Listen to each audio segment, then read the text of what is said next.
కక్షపూరితంగా ఇక్కడ స్థానిక కాంగ్రెస్ పార్టీ ఎమ్మెల్సీ గారు జీవన్ రెడ్డి గారు మరి అధికార బదిలీ జరిగినటువంటి వెనువెంటనే కక్షపూరితంగా కేసు పెట్టి వారిని అరెస్ట్ చేసి జైల్లో ఉంచడం జరిగింది.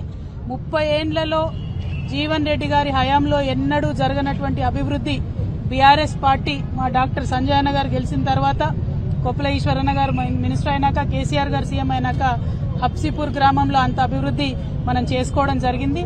జరిగినటువంటి అభివృద్ధిని ఓర్వలేక మరి అధికారం మారిన వెంటనే మా సర్పంచ్ గారిని జైల్లో వేయడం అన్నది చాలా దారుణం.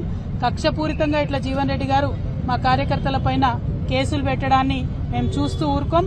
చట్టపరంగా ఎదుర్కొంటాం, వీధులలో ఎదుర్కొంటాం, అన్ని రకాలుగా కూడా ఎదుర్కొంటాం.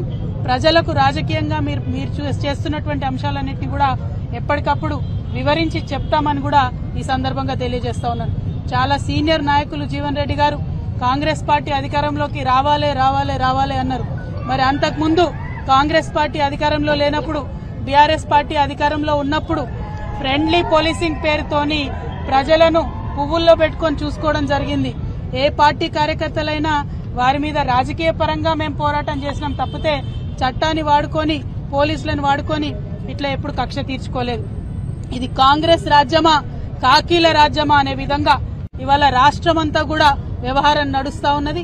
ప్రతి నియోజకవర్గంలో ప్రతి చోట కూడా ఇటువంటి వైఖరినే కాంగ్రెస్ పార్టీ ప్రదర్శిస్తా ఉన్నది.